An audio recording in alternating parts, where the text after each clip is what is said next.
ሰላም ጤና ይስጥልን። የጊዮን ዜና መረጃዎችን እነሆ። የአማራ ፋኖ በጎጃም ራስ ቢትወደድ መንገሻ ቲከም አምስተኛ ክፍለ ጦር ወታደራዊ አዛዥ የነበረው ገረመው አጋሽ ገብርዬ አምስተኛ ክፍለ ጦር ሪፎርም ካደረገ በኋላ የሐዲስ ዓለማየሁ ሰባተኛ ክፍለ ጦር ወታደራዊ አዛዥ ሆኖ መሾሙ ታውቋል። ኮማንደር ገረመው አጋሽ እንቁ የአማራ ብሔርተኛ ከድሮ ጀምሮ ለአማራ ህልውና ትግል የታመነ ብሔርተኛ መሆኑን መሙን ነው። ሻለቃ ዝናቡ ልንገረው በሹመት ደብዳቤው በቀን 8/08/2017 ዓ.ም በወጣው ደብዳቤ ለሰባተኛ ሐዲስ ዓለማየሁ ክፍለ ጦር ኃላፊነት ምደባን ይመለከታል።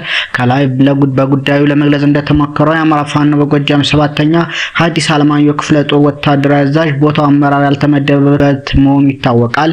ስለሆነም በቀን 8/08/2017 ዓ.ም ጀምሮ 100 አለቃ ገረመው አጋዥ የተመደበ መሆኑን እያሳወቁ አስፈላጊውን ትብብር እንድታደርጉለት ሲል ሻለቃ ዝናቡ ልንገረው ገልጿል። እንዲሁ አርበኛ ዘመነ ካሴ በሰጠው ሹመት ደብዳቤ ፋኖ ግርማው አየለ ንጉሴ የጃዊ መተከለ አራተኛ ክፍለ ጦር ሰብሳቢ በመሆንም ተመድቧል። በቀን 14/08/2017 ዓ.ም በወጣ ደብዳቤ ለፋኖ ግርማው አየለ ንጉሴ ጉዳዩ የኃላፊነት ምደባን ይመለከታል። ከላይ በጉዳዩ ለመግለጽ እንደተሞከረው እርስዎ የአማራ ፋኖ በጎጃም ከተመሰረተ ጀምሮ በመታገል የቆዩ መሆኑ ይታወቃል። በመሆኑም የድርጅታችን የአማራ ፋኖ በጎጃም ከቅርብ ጊዜ ወዲህ እያደረገ ባለው የመዋቅር ማሻሻልና ማረም ውስጥ እርስዎ የአማራ ፋኖ በጎጃም አራተኛ ክፍለ ጦር ሰብሳቢ ሆነው የተመደቡ መሆኑን አሳውቃለሁ። እርስዎ የትግል ጊዜዎትን ለህዝብና ለሀገር የሚጠቅም ስራ ሰርተው እንዳሳዩን ሁሉ በቀጣይም ለወገን የሚያደርጉትን አስተዋጽኦ በማሳለጥ ረገድ የተሰጠዎትን ኃላፊነት በአግባቡ እንዲወጡ አደራ ማለት እፈልጋለሁ ሲል አርበኛ ዘመነ ካሴ ያሳውቋል። በተያያዘም የወጣ ነው ታጋይ እንዳይሞት ሳይሆን አማራነት እንዳይጠፋ ነው ሲል አርበኛ እሸቱ ጌትነት የአማራ ፋኖ በጎጃም አደረጃጀት መምሪያ ኃላፊ ገልጿል። አዎ ታጋይ ለወጣለት ዓላማ ሊሰዋ ራሱን ለህልሙ አስረክቦ ህልሙን ሊያስቀጥል ሊያሳካ ነው። የአማራን ህልውና አደጋ ለመቀልበስ ዱሩ ቤቴ ሲባል በቲማቲም ተወራውሮ ሳይሆን እሳት በሚተፋ የጦር መሳሪያ ህይወትን አሳልፎ እስከ መስጠት የዘለቀ ራስን በመካር ነው። ታጋይ ይሰዋል፣ ትግል ግን በተከታዩ ትውልድና ጓዶች በባለራዕይነት ይቀጥላል። ታጋይ ከጅምሩም ለህዝብ ሊኖር የወጣ እንጂ ላለመሞት የወጣ አይደለም።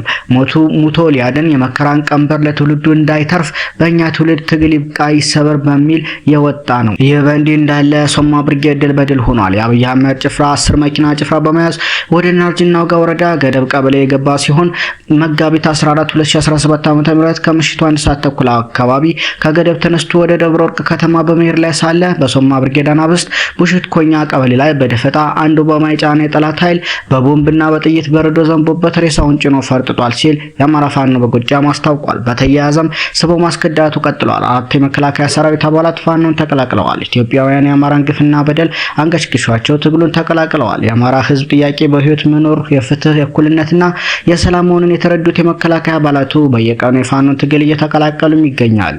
4 የመከላከያ አባላትን በአማራ ህዝብ እየደረሰ ያለውን መዋከብ፣ መጨፍጨፍ ቤታቸው ድረስ ሄደን የፋኖ ቤተሰብ ናቸው በማለት እንድናስራቸው እንድንገላቸው ስንታዘዝ እውነትም የአማራ ህዝብ ጥያቄ ልክ ነው ብለን ወተናልን ብለዋል። የአማራን ችግር ተረድታችሁ በዛሬው ዕለት ፋኖን በመቀላቀል ብልጽግና ለማስወገድ ወደኛ ስለመጣችሁ እናመሰግናለን ሲልም የአማራ ፋኖ በጎጃም አስታውቋል።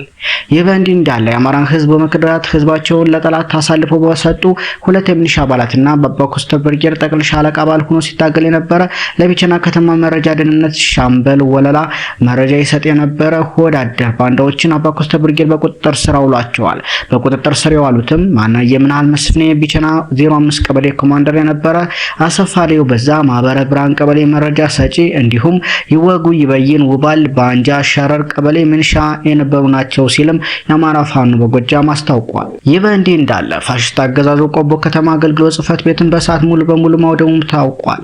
በሰሜን ወሎ ዞን የቆቦ ከተማ አገልግሎት ጽህፈት ቤት ሚያዝያ 13 2017 ዓ.ም ምሽት ሆነ ተብሎ በሰዓት ሙሉ በሙሉ ወድሟል።